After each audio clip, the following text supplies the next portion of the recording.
March is National Nutrition Month, and the Dairy Alliance is excited to highlight the power of real dairy and its health benefits. Ethan Mattingly joins me now, and we are going to talk all things dairy and Dairy Alliance. So let's just start right in. How are we more connected with our food? Well, unfortunately, many of us don't have that connection with the farmer that grew our food now. So finding a way to learn more about the food is a really great way to highlight the theme of National Nutrition Month this year, which is food connects us. So visiting farmers markets or a local farm can help you see the actions that those farmers are doing to grow produce and animal products that benefit our health and show the sustainability practices that those farmers are implementing to protect our planet. Milk, for example, comes from usually less than 48 hours from farm to our store shelf. So you can feel good when you grab a gallon of milk knowing you're supporting a local dairy farm. Plus, the U.S. dairy industry only contributes less than 2% of greenhouse gas emissions to the total U.S. Greenhouse gas footprint. So that's a plus too. So tell me a little bit, what are some of your tips for making shared meals a reality? Because there's a lot of dairy and we can incorporate it in every meal. Yeah, absolutely. So, finding time in our busy schedules, kind of planning ahead to make sure that we're not rushing at the last minute to get things at the grocery. So making sure our fridge and our pantry is stocked with staples, frozen vegetables, whole wheat, penne pasta, and Parmesan cheese, things that stay in the fridge for a good amount of time or can sit on our shelf readily, easily accessible, come together for an easy one-pot meal, real quick and go.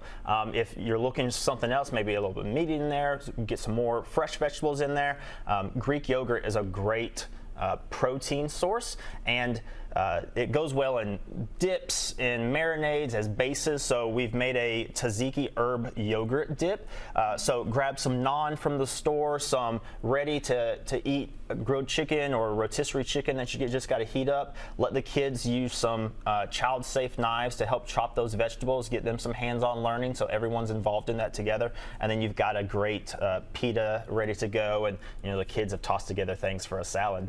Well, it looks delicious, and I'm glad you mentioned children because, as we age, your nutrition value changes, and what is okay in my house may be different in yours if you have kids in yours. So tell me how, that changes as we age. Yeah, absolutely. So from birth all the way through our older years, we have different needs, as you mentioned. So in the first 1,000 days, which is from conception until through that second year of life, the child brain goes through rapid growth and development.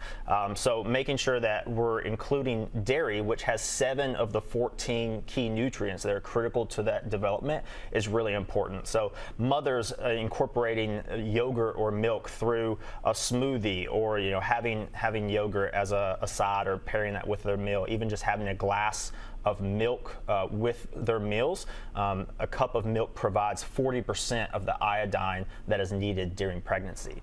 Then children are changing, even through their adolescence. Their brains, their bodies, and their bones are still growing. So incorporating age-appropriate foods like yogurt, like string cheese, cube cheese, those are things that is going to add a lot of flavor and texture to their palate to get them to explore different foods and continue to supply those nutrients that we need. Then as we get older, whether it's active young adults, it's parents chasing kids around, or it's older adults enjoying life, those same nutrients for those other age groups, plus the vitamin D, the calcium, and the high quality protein that is in dairy products helps make sure that we're getting all the essential nutrients that we need throughout life. Well, thank you so much, Ethan, for all these little tips and tricks, and for the Dairy Alliance to provide these recipes. Absolutely. I just want to be sure to mention, on our website, thedairylliance.com, we have recipes, nutrition tips, insight into dairy farming, plus we have what's called the Dairy Trail of the Southeast, and that shows dairy farms across our Southeast region in each state that you can go to that either sells product on farm or has farm tours that you can go and learn more about what those farmers are doing and get more of that connection that we're talking about during this National Nutrition Month. Perfect. Thank you so much for all these resources. We appreciate you. Thanks for having us again.